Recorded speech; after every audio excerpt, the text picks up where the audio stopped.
Broadcasting live from the Capital OTB studios, this is Racing Across America with Seth Merrow.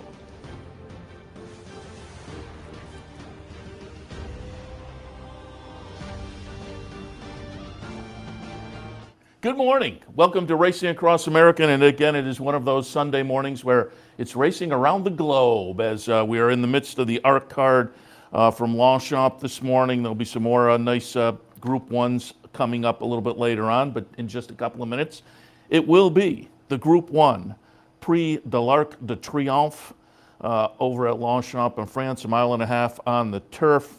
According to my American PPs, over $6 million up for grabs.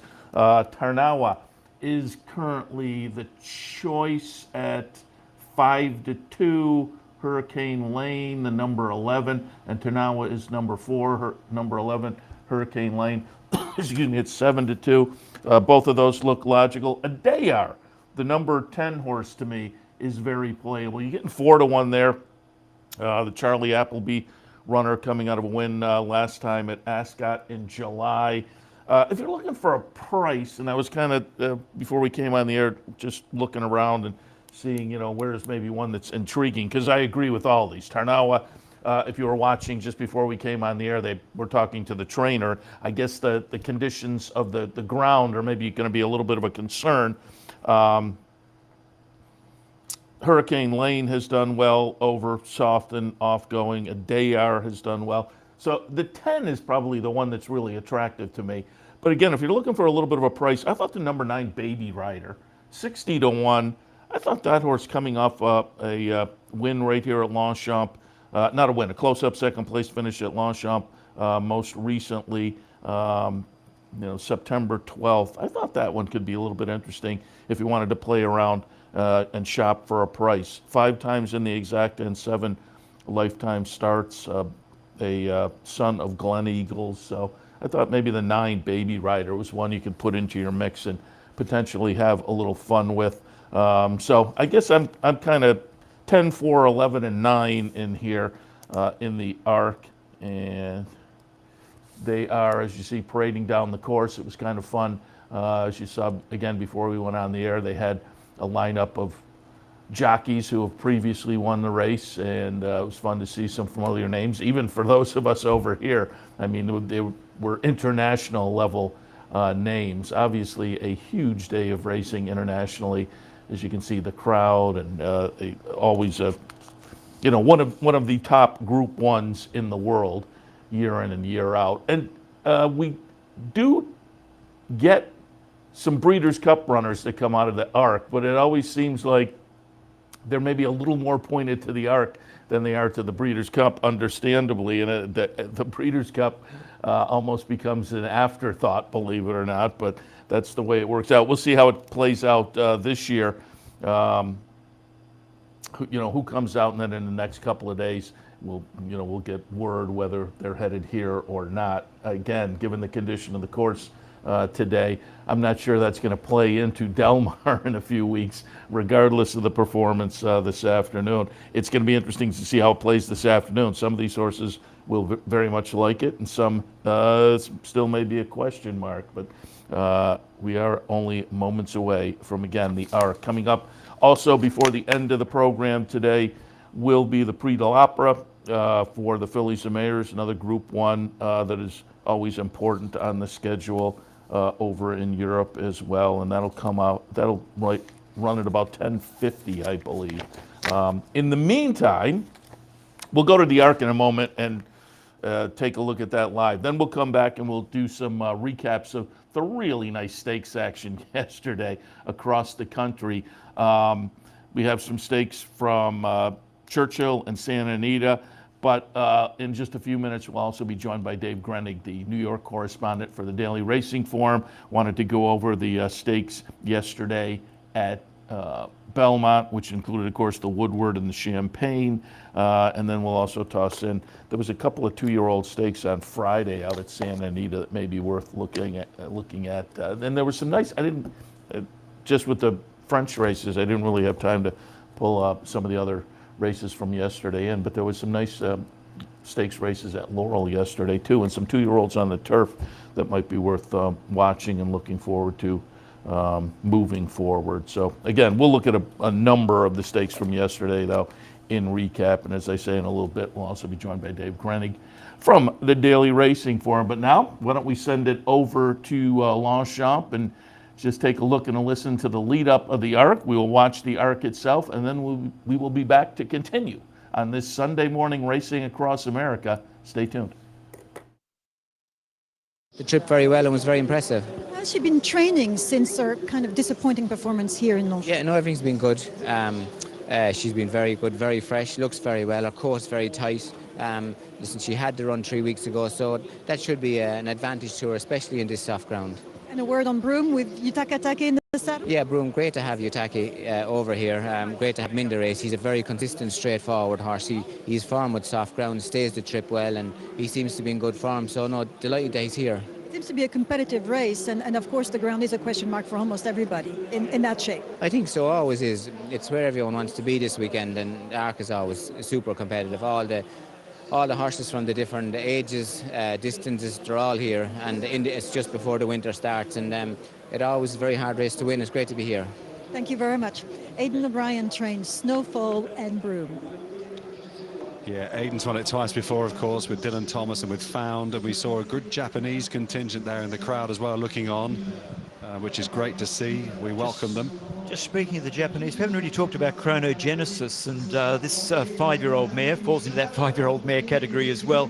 She's she has actually won on soft ground over in Japan, and she's a last start winner back in June over the 2200 over there, and she flew in last week, Catherine. Yeah, absolutely. The Japanese have changed the preparation from what we usually see. They usually come over at least 3 weeks to 2 months before the race. They just came in last week. Oisin Murphy flew over on Wednesday morning and had a gallop on the grass up at Les Aigles at Chantilly, and after that he told me that he was pleased with how she acted on the ground, which was already quite soft on that occasion. She's by Bago. She's a half-sister to Normcore, who won the Hong Kong Cup last season.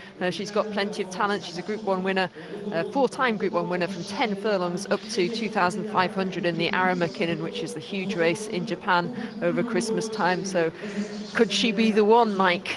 Could she be the one? Goodness me. I mean, and so you're not worried about the ground for her, Arthur? She has got form and soft ground. She has got some soft ground, not necessarily as heavy as what it is today, but she has won it on a rain-affected track. Horse nearest to us, there's Mojo Star, who has run up in the Epsom Derby and the St Ledger. There's the winner, or the runner-up, I should say, in the Niel. That's Baby Rider, who's got ground to find with Hurricane Lane in the Grand Prix de Paris form. And they're loading in fairly steadily now. So come on, guys, who wins it? Hurricane Lane. Snowfall.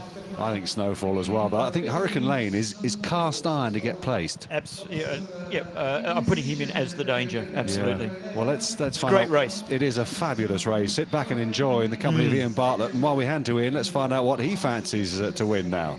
Oh, I'm going to go for an outsider, Alan Kerr. I think the stable was in such blinding form in the UK yesterday, and I think he'll probably love the ground.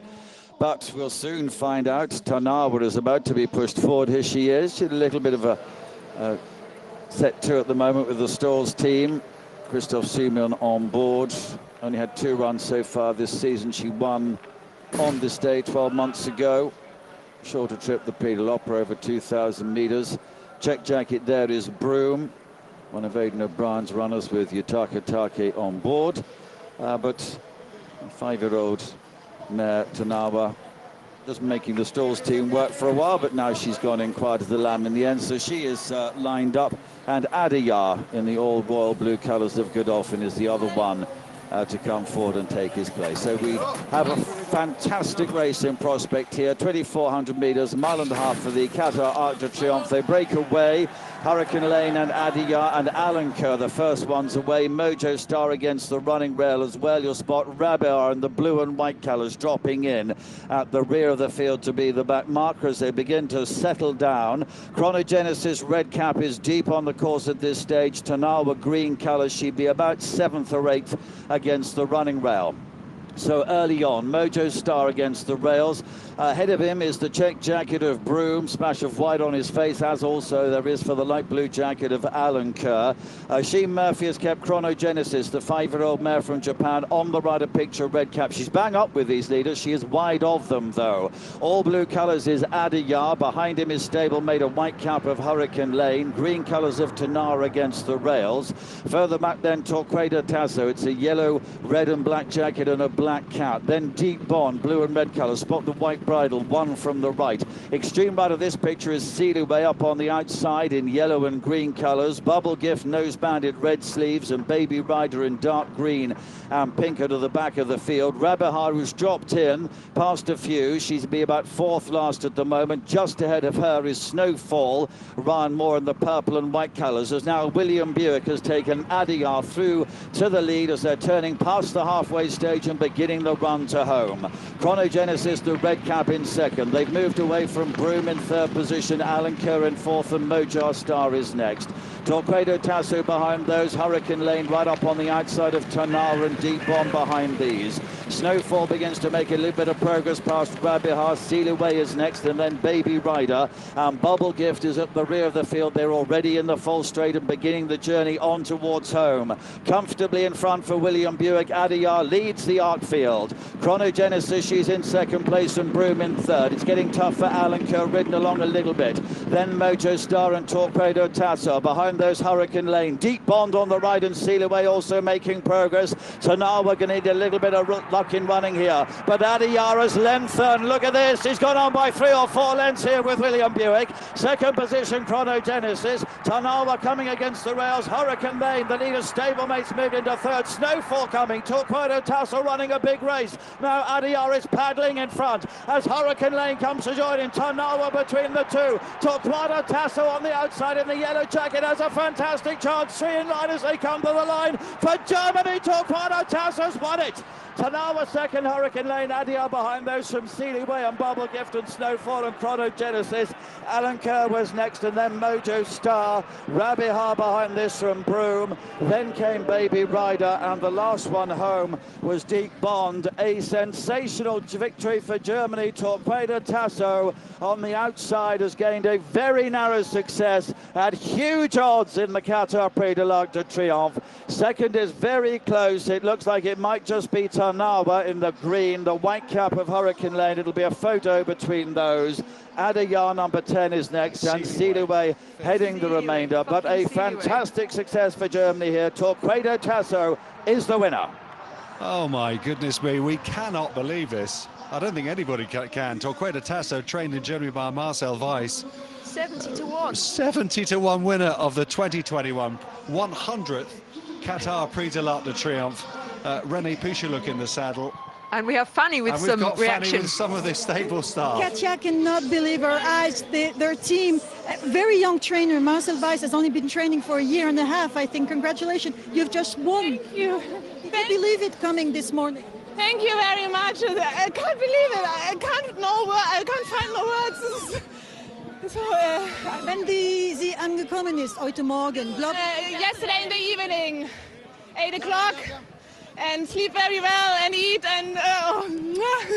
C'est comme un rêve pour Katja, tout s'est bien passé. Le cheval est arrivé hier, il a très bien mangé. He's speaking French. Oh, sorry. We were going different. So the horse traveled yesterday. She can't believe the day she's had. She's. Sorry, we're getting out of the way of the horses. It's been an incredible dream. The horse arrived yesterday. He slept well, he ate well, and now he's won the arc. Incredible feat from a very young trainer. He's only been training in Germany for a year and a half. Yeah, we saw some pictures there of René Puchaluk, the jockey, speaking to Dominique Boeuf, who will hopefully catch up with him later. But it's his first win at Paris Longchamp, Mike. He's had 2 wins in France this season. I was checking up, he's won at Wissembourg, which is just over the border from Germany, over in Alsace, and he's also won a small race at Lyon d'Angers. He's won Group 1 races in Germany, and notably with this Torquedo Tasso, who was second in the German Derby to In Swoop last year. But he's never shown anything quite up to this form on an international stage. It's his first race, I think, outside of Germany, and it was going well all through it, and just went through the ground. Finish, wasn't it? and confirmed that Tarnower is second with Hurricane Lane in third. Yeah. Well, look, I'm looking that we'll have to look back on that again in a moment or two. But this is a stunning result. As you say, he was second to In Swoop last year. In Swoop, who was runner-up in the Arc last October. He's by Alderflug, who was, one of the big stallions who died earlier this year, didn't he, in Germany? So he's going to be sadly missed. Marcel Weiss is based in Mulheim, which is up near Dusseldorf, I think, isn't it? And René Picheluk. I mean, you cannot. Do you know much about René's background? No, not at all. I looked through his stats to see what his results were like in France. He's only won, I think he must have won less than 15 or 20 races in total in France. Upset, quite a story with the trainer only having, joined the training ranks the last year and a half or so, according to the commentary there. Torquator Tasso getting it done at 71-1 to win the Arc. I thought my top pick, Adair, looked good turning from home, spurted away. I thought, we're home free. And then late in the stretch run, started to become apparent that one was going to get swallowed up a little bit. Tarnower was right there. Hurricane Lane was right there. The other logicals, and I haven't seen any result of the photo, but it was number 1. 4 and 11 were right there in the mix in the photo for the place in the show in the Arc. That was quite some performance, though, from the German-bred, German-based. Not a bad record. 10 lifetime starts before today. 4 wins, 3 seconds, and a third. Had won 2 of the last 3 starts over in Germany, including a Group 1 over there leading into this. So there was certainly some talent there. I just have to admit, I am not one to jump on the German runners when we're looking at European races or Europeans coming over here even. I'm more attuned to maybe French or the English or Irish runners, but Germany gets it done there in the Arc for 2021. All right, let me just get to a replay, and we have Dave Grening coming up shortly, but we do have time, I think, to at least pull up the awesome again yesterday from Santa Anita. The storyline here was obviously, Medina Spirit. Medina Spirit goes off as the 6-5 favorite yesterday and gets it done under John Velasquez, who's been on board Medina Spirit for the last now 6 starts, including this one. Took him all the way around as the 6-5 favorite. At 54-1, the rank outsider Stiletto Boy, the number 4 horse, completes the exacta under Kent DeSormo. Express Train runs third. Tripoli, who looked to maybe have a little bit of life in here, coming off of a win last time in the Pacific Classic, a little bit of a disappointing fourth as the 5-2 second choice. But Medina Spirit now heads to the Breeders' Cup Classic. Presumably, the Breeders' Cup still saying they're making decisions about Baffert's status. To me, and I want to say there was a Bill Finley column maybe, and whoever wrote it within the last couple of weeks, I think they were right. Breeders' Cup, you can't wait until this point to say thumbs up or thumbs down on Bob Baffert. It's unfair to the trainer, the owners, and whatnot. So we'll see what they eventually decide. But hopefully, let things adjudicate themselves out and make appropriate decisions at that point. Don't change up, this late in the game for a situation going into the biggest day. But given all of that, it looks like Medina Spirit now goes in. But again, on the front, how's this going to play out? Hot Rod Charlie, Medina Spirit, Knicks Go. There's going to be a lot of heat up front at the Breeders' Cup in the Classic, and we'll see how that plays out for those front runners, but maybe more importantly for some of the horses coming from behind. And more importantly for us as players, which direction do you go? Do you trust that one of those front runners, like I would think if folks are tilting towards front runners, I would think Knicks Go probably gets the the most of that love from the bettors, but it'll be interesting to see how bettors do play into the race with the amount of speed it looks to have, and how those front runners do get played as they walk into the gate for the Breeders' Cup Classic. But there's still some time.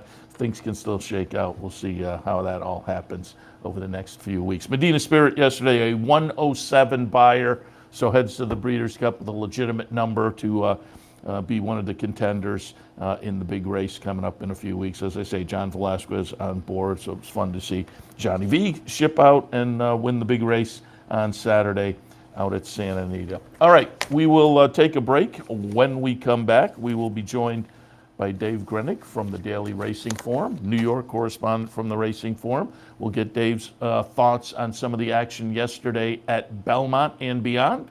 Stay tuned. Where's the best place to find your favorite teams, your favorite food, daily drink specials, and wagering on live horse racing? Legends Field Sports Bar, 711 Central Avenue, Albany. Get your game on day or night with 75 flat-screen TVs, tournament-style pool tables, a private banquet room, and live horse racing. So if someone asks you, where's the best sports bar in the capital region? Tell them Legends Field Sports Bar, inside the Clubhouse Racebook, 711 Central Avenue, Albany.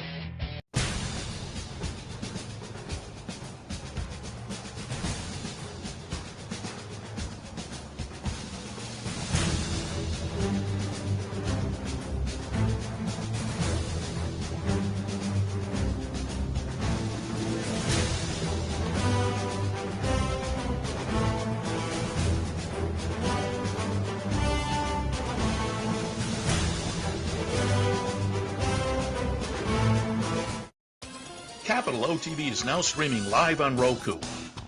The RTN Racing channel on Roku lets you watch OTB TV live through your Roku device or your Amazon Fire Stick, rather than being limited to computers and mobile devices, which means you can now watch OTB live wherever you are. Simply open Roku, scroll to find the RTN channel, then click on OTB TV. OTB TV on Roku. Try it now.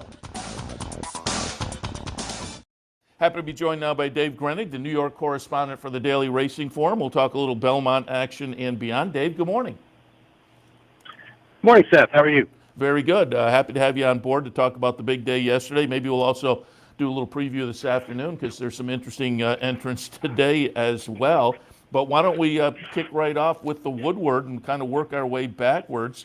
I liked Art Collector. I thought Code of Honor was a little bit live in here, and the trip Code of Honor got, he didn't have anywhere to go on the turn, and then by the time the running started, he just had too much to do. On the other hand, Art Collector went out and kind of, 24 and change, 47 and change, 112 and change, just kind of walked the dog on the front end.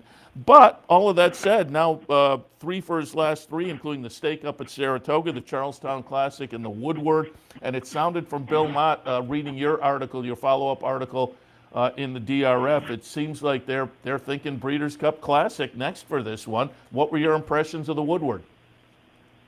I too would like Art Collector going in. I actually thought the 1-turn mile and eighth was going to be perfect for him, although he seems to handle almost anything. I mean, he's run 3 times for Mott. He's gone 2-turn mile and eighth, 3-turn mile and eighth, and a 1-turn mile and eighth. So he's done it he's done it all. I like the way he ran yesterday. The problem when you look ahead toward the Breeders' Cup for him and maybe Medina Spirit as well is Nick Sko has that same running style and he likes to go even a little faster. So are these horses in a chase mode, or is Nick Sko, going to have to go too fast, or are these guys going to prompt Nick Sko? But the 3 winners yesterday of the Breeders' Cup Classic preps, Nick Sko, Medina Spirit, and Art Collector, all did it in the same front-running style. So it's going to be interesting moving forward. But, Art Collector's bounced back from a disappointing end to his 3-year-old year and a rough start to his, a bad performance in his 4-year-old debut. But, maybe at the end of his 3-year-old year, going into the Preakness and then, the Breeders' Cup, maybe they just pushed the envelope a little too far. And when he came off the bench, maybe he just wasn't ready to do anything, from a sprint standpoint. So they changed trainers. I'm not going to knock Tom Drury. He did a fabulous job with this horse, but he got up to Saratoga and Mott's done a really nice job in picking out the right spots for this horse. And the third start off the layoff was the third start for Mott was very good. I thought it was a solid race, beating a solid, very good horse in Maxfield. Maxfield, I think, doesn't get necessarily I don't want to say, I hate that, not necessarily the respect he deserves, but I think you should admire Maxfield for the fact that he always shows up. He's run 10 times and he's never run a bad race. I mean, he's been 7 for 9 now, or 8 for 10. I'm sorry, 7 for 10 with like 2 seconds and a third. I think that might be. I don't know if he'll be out. If he'll be the wise guy horse in the Classic, he'll be the forgotten horse in the Classic. And if he's double-digit odds, I'd probably put a few bucks on him, just from the standpoint of that he can sit right behind what looks to be a pretty solid pace. Yeah, that all ties in. Again, Maxfield ran second, and in your article it sounded like Brendan Walsh was perfectly happy with the performance as a lead into the Breeders' Cup. But again, just before we went to the commercial, we showed Medina Spirit winning yesterday, and I commented just what you said.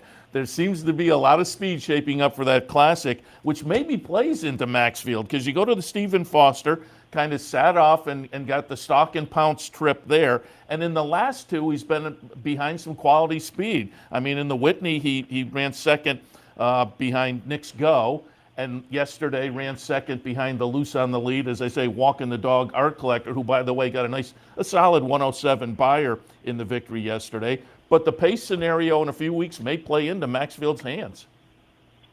I think so, because Nick's Go is going to have to fend off several challenges at different stages in the race. It's just a matter of when they attack him.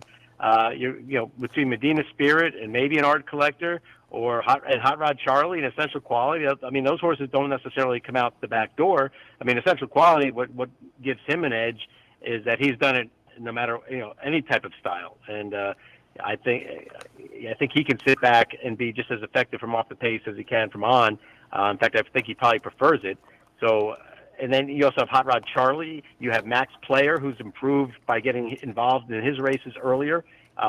It just seems like there's a lot of horses that want to be forward, and a horse like Essential Quality or maybe Maxfield might be a little bit further off the pace. I think what the blinkers did for Maxfield yesterday was help him get into the race, break out of the gate, and be where jockey Jose Ortiz wanted him to be. Whereas in the Whitney, it seemed like Ortiz was a little bit on a chase, chasing him to getting after him to get into the race a little bit. So while it might have been a subtle situation there, but it might be a subtle improvement there that the blinkers made for Maxfield. Yeah, and I will mention Forza Dioro, who had that big win up at Saratoga and subsequently went off as the favorite in the Jockey Club. Yesterday continued the trend of not living up to that race, that early race in the Saratoga meet, winds up 5th yesterday. And again, I thought Code of Honor was a little disappointing as well, running 4th in there. So there were a couple of performances. But I liked Code of Honor. But as I say, I don't think the trip played into his hands either. So Code of Honor, I may give an excuse to. Forza Dioro, I'm not so sure. I don't disagree there. And Code of Honor, he might have bounced a little bit too off the big race coming off the layoff. I mean, he ran a huge race at Monmouth, and then, as you said, this race may not have played into his style the right way. And then combine that with a little bit of a regression off the big race at Monmouth. He's still. I think they'll go on with him. I think they're looking at a race like the Clark, maybe to get back to the Pegasus. So I mean, they weren't necessarily thinking the Breeders' Cup going in, and certainly wouldn't be thinking of it coming out.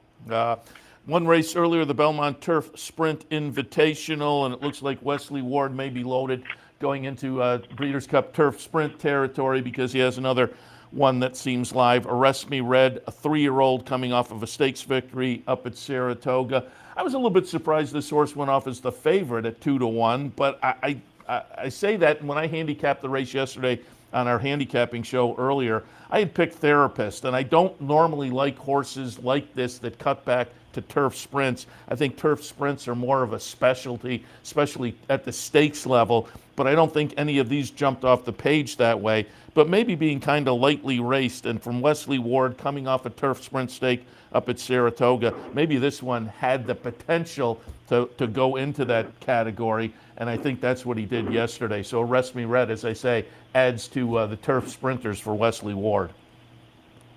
Yeah, there was no real defined pace in the race, and I think Irad Ortiz Jr. just figured if I break well, I'm going to try and go for the lead. He didn't have to go super fast for a turf sprint, 22-1, 45-3, and there was no one else really that wanted to be there.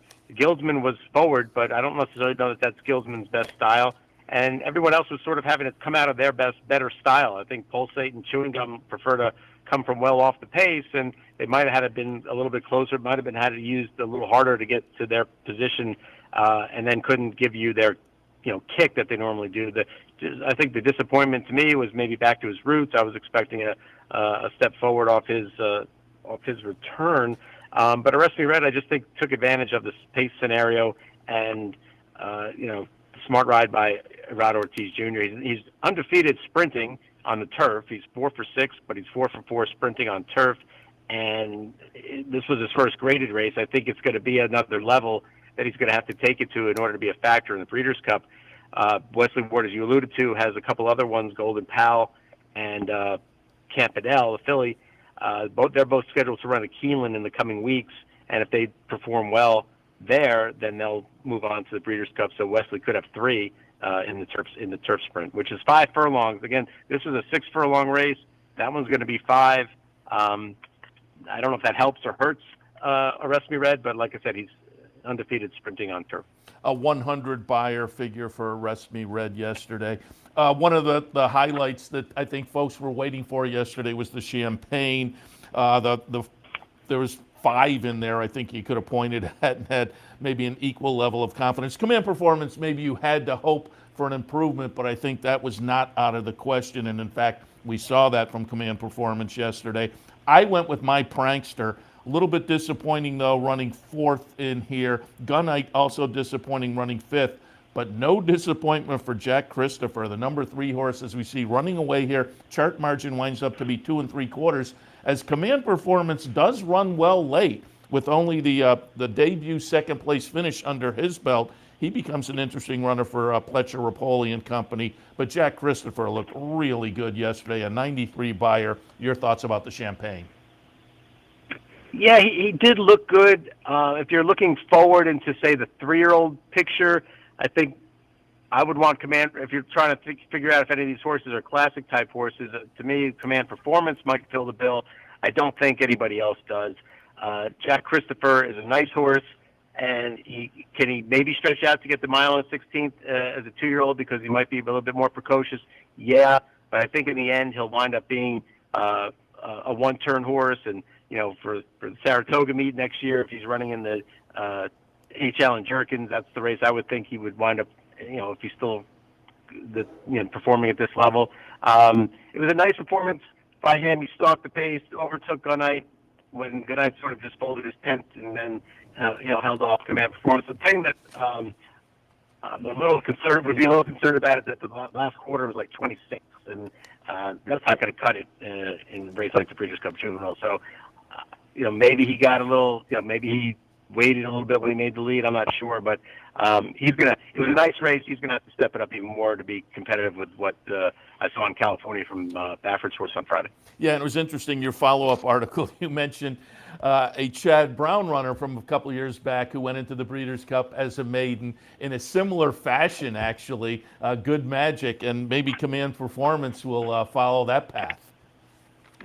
Yeah, I ran into Mike Rapoli, the co-owner of Command Performance, on my way to the Winner's Circle, and we were talking briefly about it, whether he would, go on to a race like the Juvenile, or maybe just do something that gets him to the Remsen. I'm not sure what way they're going to go, but it would be interesting. I just wonder if his preferred style off the pace is going to be effective at Del Mar. Or maybe they just decide, hey, why don't we try to get him out to the mile and 8 beforehand? I guess that's a decision to be made.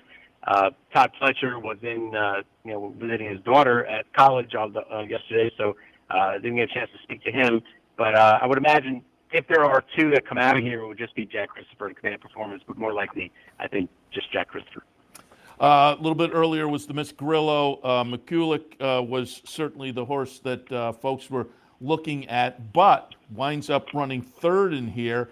It was Sail By getting it done for Leah Giarmati, who had run just prior in the PG Johnson in an off-the-turf PG Johnson up at Saratoga. And I heard her post-race comments, and she was saying, we were thinking this horse would improve stretching out on the turf, so they were a little bit disappointed with the PG Johnson situation, having to go to the main track and cut back to 7 furlongs.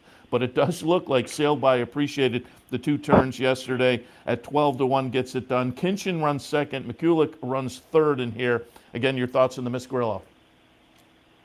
Yeah, nice effort by Sailed By. Good to see Leah get a great stakes victory here with this filly, and the race wasn't very fast, and she got a really good trip, whereas McCulloch and Kinchin didn't necessarily get the great trips, and the way they broke and the way that I guess it was Philly Eagles or who's in the 3, Hail 2 kind of came out and pushed those horses out. They lost a little bit of position. The pace was modest, and they really couldn't close. But I don't want to take anything away from Sailed By's victory because it was well earned, and she got a very nice trip, and she did show a dimension to be up close and still settle and finish, which is what she showed. She had showed in her sprint victory at Belmont in the spring. It was a faster pace. She sat off the pace and came with a run. But the fact that she can lay a little closer and still finish, that's a good sign. But I think she's going to have to get a little faster to be a factor in the Juvenile Phillies trip. Yeah, the number came up very light. The number's a 69, so I think there will have to be an improvement to be moving forward and be contentious in some of the big races. But speaking of big races, let's move on to this afternoon. Get a couple of thoughts on a couple of the races this afternoon. Let's start with the Frizette. Looking forward to this one today. The 9th race, Echo Zulu. I'm a buyer's guy. I always say they're a tool in the toolbox, but sometimes the buyers just jump off the page and make one horse clearly the one to focus on in a race. And I think Echo Zulu has that going for her this afternoon. The win in the maiden special up at Saratoga, and then the big win in the spinaway, both with 90 buyers, have a real edge on this field. Does anybody get by Echo Zulu today? I don't think so. I think, I don't see why she shouldn't be able to handle a 1-turn mile as effectively as she was in 7/8 at Saratoga. But it is a different track, and it is, we saw maybe Gunnight didn't transfer his Saratoga form over to Belmont. Not saying that that's going to happen to Echo Zulu, but she goes in as a pretty strong favorite. Interesting horse for Pletcher, and that Jester Calls No Joy. It was an impressive maiden winner. I guess, hit her second start, and he said to me it was a surprise that she got beat first out. But sometimes when you get beat first out, it gives you that, and you can come back in a maiden race, gives you that added experience, which is never a bad thing. So if there's a horse that could beat Echo Zulu, maybe it's Chester Calls No Joy. But to me, the other two would really, the rest of the field would really have to step it up in order to be effective here. Yeah, looking forward to her performance, Echo Zulu. And then the Pilgrim for the 2-year-olds on the grass. Nice little field in here. You wrote in your preview article about Annapolis coming out of the maiden breaker and the debut up at Saratoga for Todd Pletcher, but also in here portfolio company for Chad Brown and Klarovich, who broke the maiden in the first start up at Saratoga and then ran pretty good second in the With Anticipation. Your thoughts on the Pilgrim this afternoon? Well, I think Annapolis goes in as way the horse to beat. I think Portfolio Company, if he learns how to relax a little bit, and maybe he seems to have been a bit rank in each of his first 2 starts. It might have taken a little bit of the starch out of him second time. But if he learns to relax, he can be very dangerous in here. But Annapolis was an eye-catching winner of his maiden win, and I'm not, to me, it's one of those two, and I have to give the edge to Annapolis just because I thought he was really professional. I thought he had to deal with a little bit of, he was between horses. He came out wide and then really closed nicely. I think he should really love Belmont's course. Yeah, looking forward to that one as well. Some nice 2-year-old action at Belmont this weekend.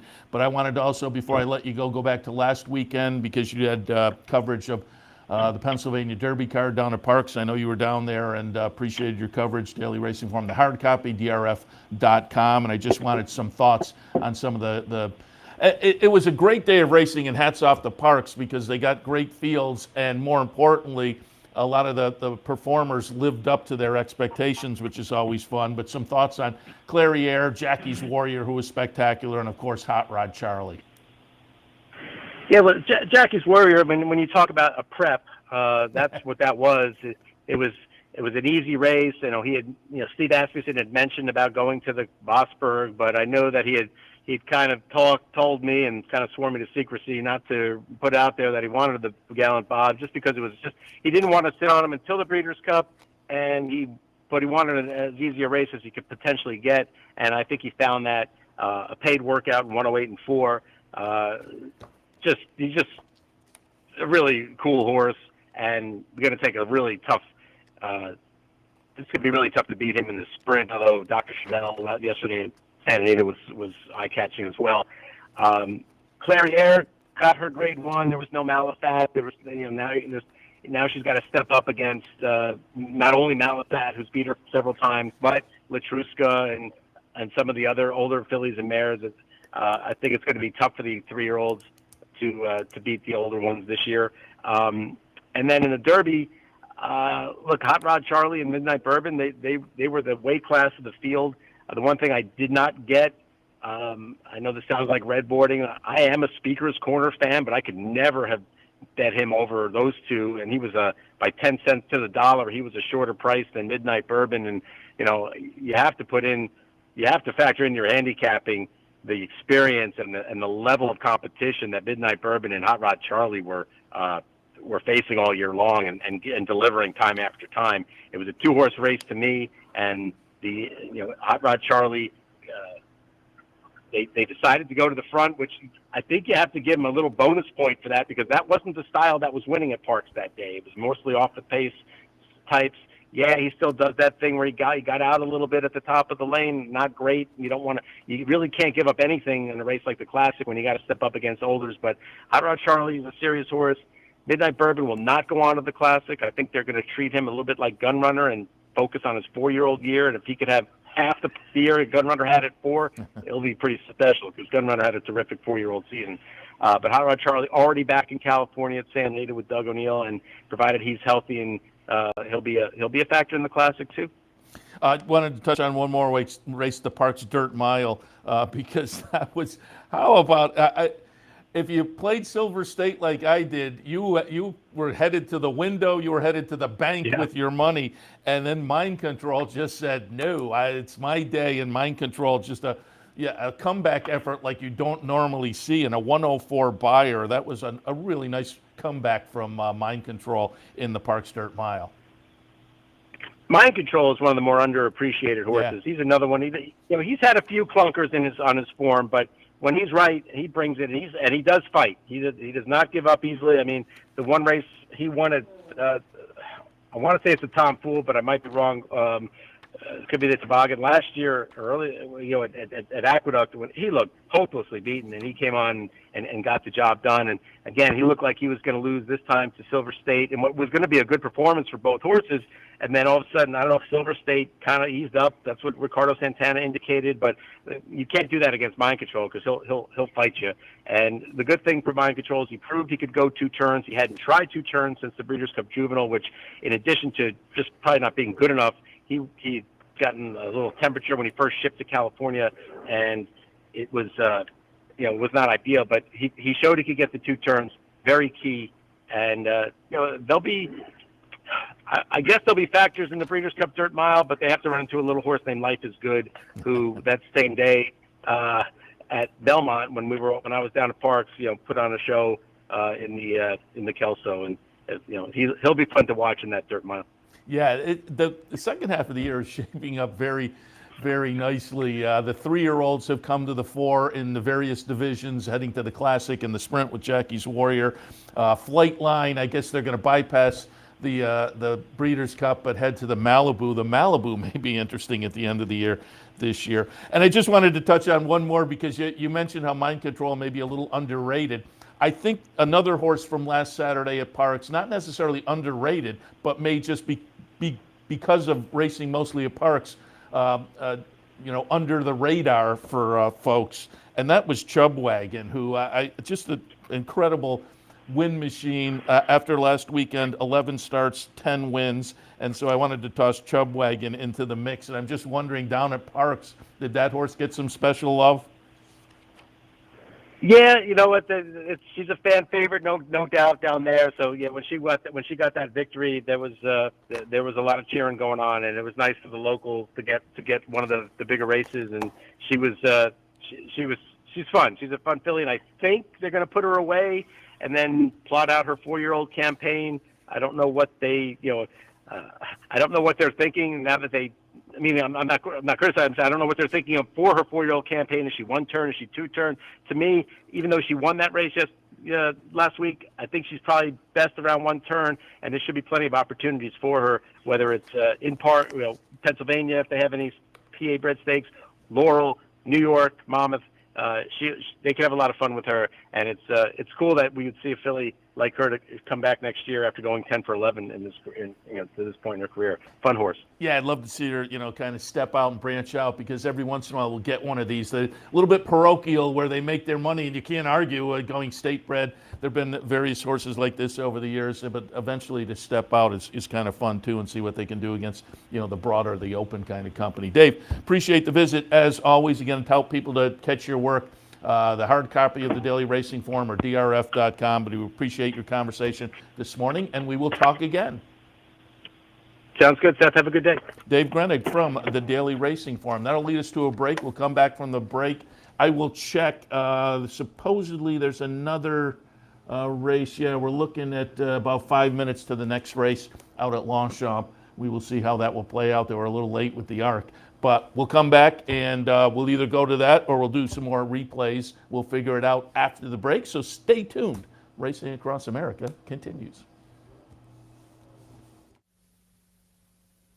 Welcome to Albany County, an incredible destination to live, work, and play, with easy connections to more than a dozen cities from our vibrant modern airport. It's a short trip downtown to a hive of culture and amusement, from world-class shows at the newly renovated Times Union Center to reliving the past at the New York State Museum. From outdoor recreation to shopping to nightlife, Albany County has something for everyone. We'll see you soon.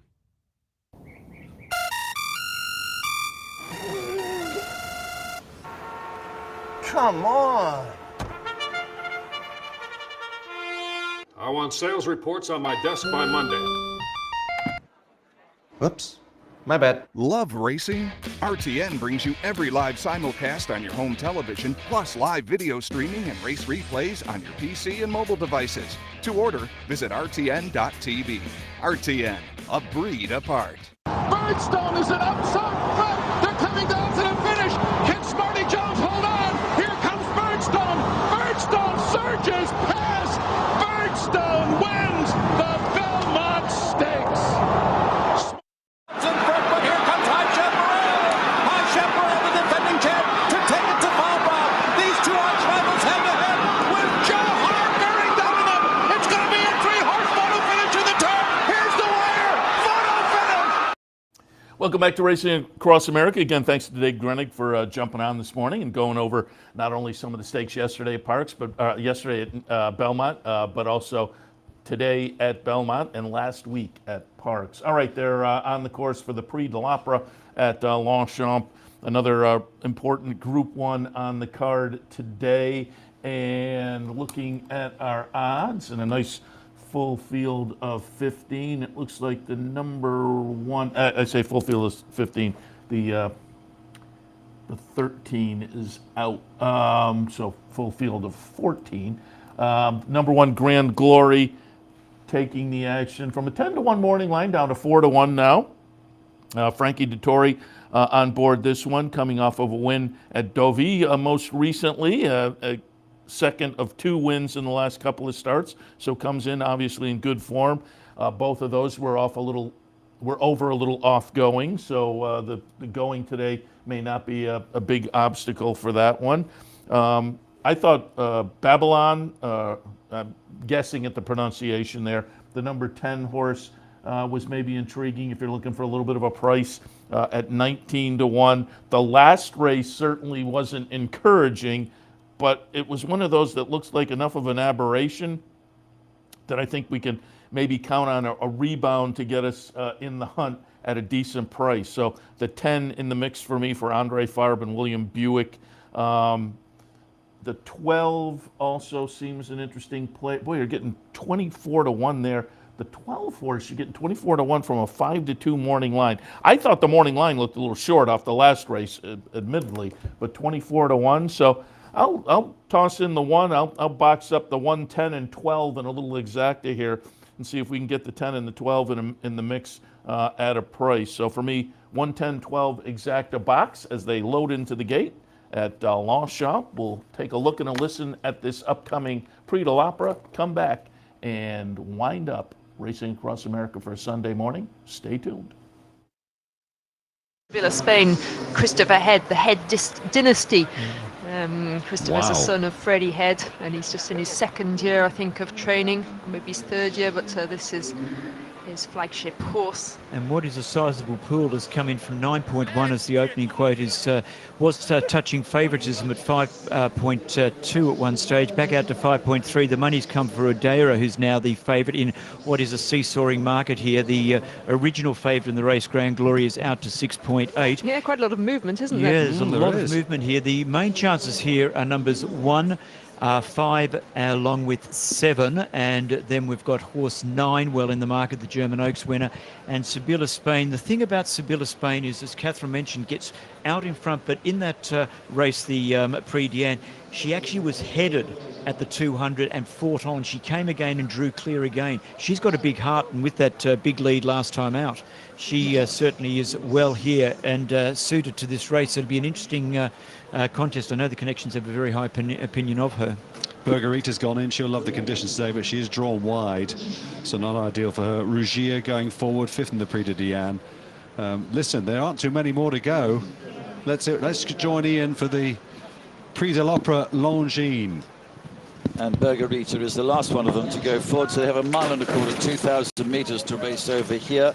They leave the starting stalls. As they do so, Zayada is a little slower than the others away. Eudaimonia, Bergerita and Thundering Knights are also towards the back of the field. Blue and white colours, Sibylla Spain goes through to show in front. Orderia, yellow sleeves against the running rail. Joan of Arc, purple jacket is next. And then Palmas, the mainly black jacket, yellow cap. Light blue and yellow for Grand Glorious alongside her. The brown colours, Bergerita, deepest on the course, nearest to this camera. Grand Glorious next to her. Then we have the stripes of Incarville, red and yellow. Also stripes, grey and white is Ambition, right against the running rail. Behind those, Zayada, blue and white jackets. Round the outside of Babylon in red and white. He's in fact just fractionally ahead of her. Then Bergerita ahead of Thundering Knights, maroon jacket, yellow stars on the sleeve. She's got 3 behind her at the moment.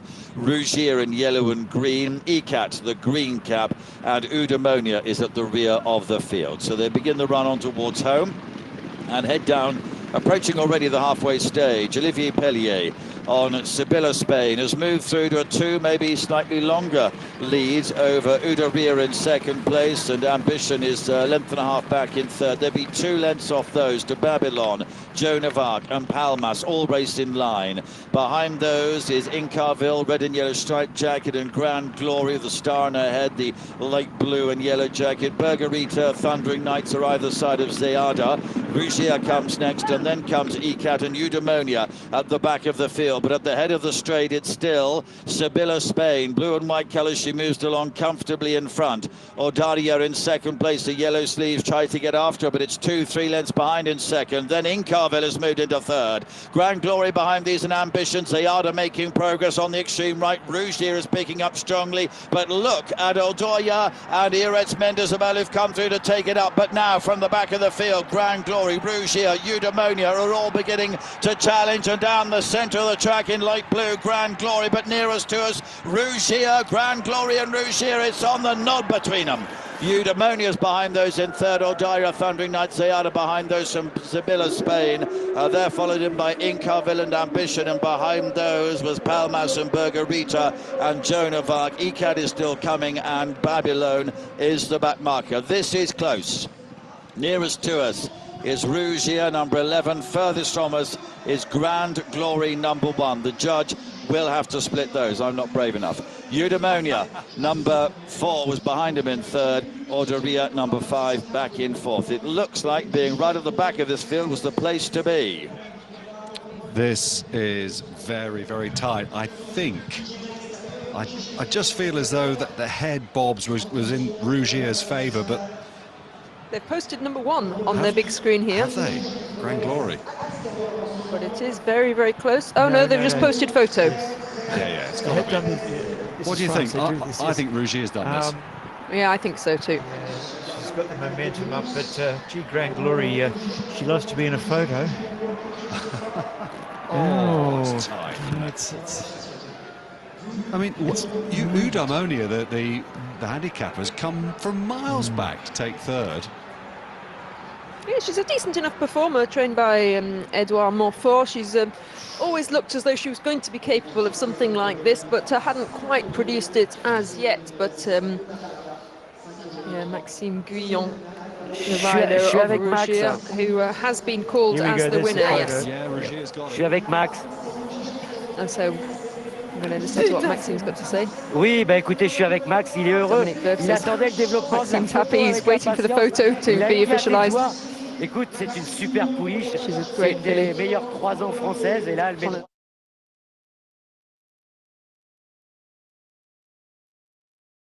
11-1-4-5. I love to see the photo. It could have been more than that. That was some finish. It was Rougir over Grand Glory at, by my odds, 24-1 over 5-1. The 4 ran third at 38-1. So nice little exact try in there. If you had the old 11-1-4 comment. Look at this finish. That was just some finish there. Super tight, nice race there in the Prix de l'Opera. All right, we have a couple of minutes left, and since we do have a couple of minutes left, why don't we jump in and show one more replay because this obviously will have Breeders' Cup implications. Let's take a look at yesterday's Lucas Classic from Churchill. The game plan was clearly going to be Nick's go out and lead them on a merry chase. That's exactly what happened. Our colleague Brian Addo on the Handicappers Report yesterday said, if you're looking maybe a one-punch exacta with Independence Hall underneath. Independence Hall, the number 5, does get up to run second. Shared Sense third. Tacitus runs fourth as the 6-1 second choice. So Tacitus maybe a little bit disappointing, but no disappointment for Nick's go.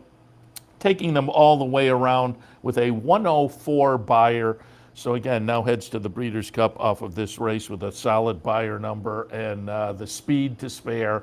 It's going to be very interesting to see how this pace scenario plays out, as we've talked about already this morning when we get to the Breeders' Cup Classic.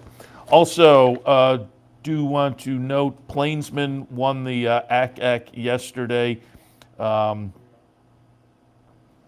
Plainsman over Bo Liam, and that was maybe the more notable. There we go. There's the replay. And it's notable. Watch the 10 horse. The head's cocked sideways for Bo Liam. Bo Liam goes off at 50 cents to the dollar. And finally, the horse gets straightened out and starts to really make some ground. But by then, Plainsman had the jump.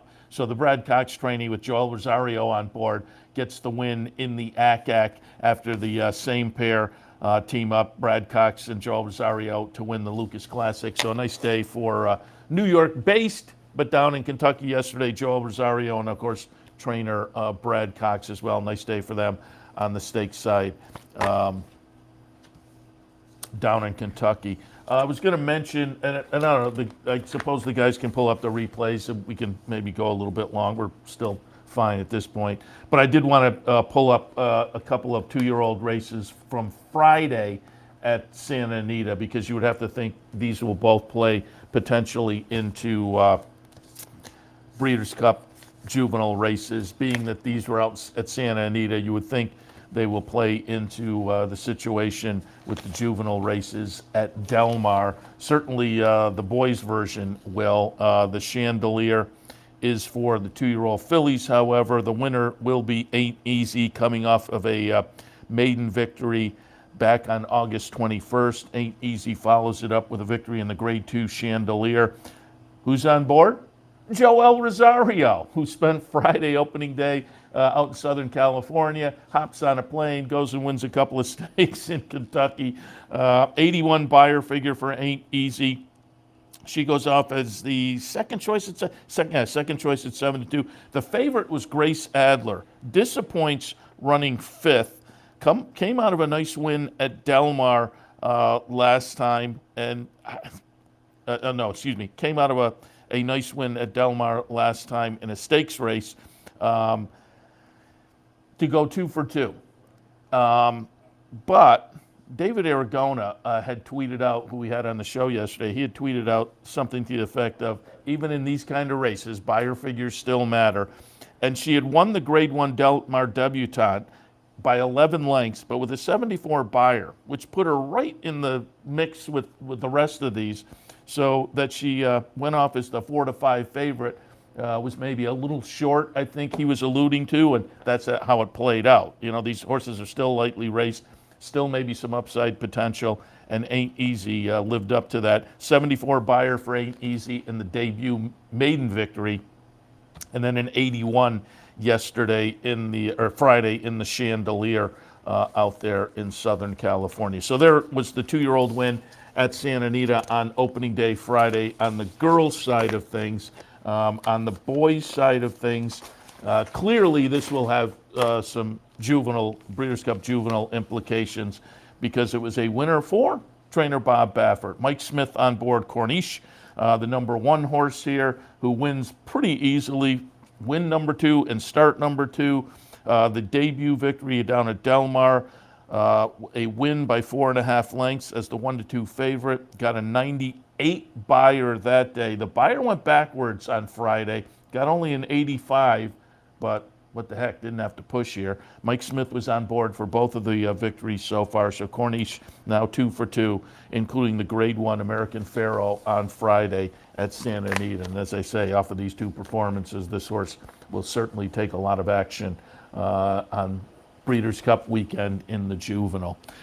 All right, excuse me, we will wrap it up as we're at the top of the hour. Don't forget, today is an NFL Sunday day here at the Clubhouse Racebook.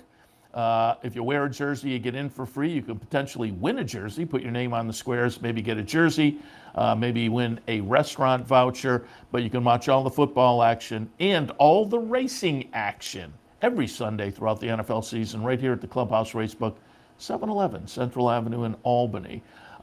Congratulations to the folks on the Pick 3 bankroll team yesterday. I put together a few Pick 3 tickets, focused on 2 different Pick 3s. But the early Pick 3, we had a number of tickets. Some went a little deeper, some a little shallower, and then we had more of a caveman ticket on the later Pick 3. The later Pick 3, we got knocked out in the last leg. But the early Pick 3, 2 of our tickets hit. They each paid $234 and change. So our $100 original investment ballooned up to just under $470. There were 5 people on the team, so everybody got $94 of free money from Capital OTB. So I mention it, I guess to brag a little bit that we hit, but more importantly, actually, I mention it because you want to check these promos every week and the bank rolls and whatnot. Put your name in the hat and see if you can get selected, because there's nothing wrong with free money at the races. And so everybody yesterday walked away with a little chunk of cash. So again, congratulations to everybody on the Pick 3 bankroll team yesterday. And as I say, when I'm in here, I always mention the promotions, but you can certainly always go to capitalotb.com, and there's a promotions link right at the top of the page that will lay out all the promotions for the entire month as well. So again, keep it in mind and jump in and take advantage of the Capital OTB promotion calendar. All right, that does it for this edition of Racing Across America. I'll be back in about an hour and a half or so with a Sunday afternoon edition of OTB Live. We'll see you then. You're watching OTB TV, a service of Capital Off Track Betting.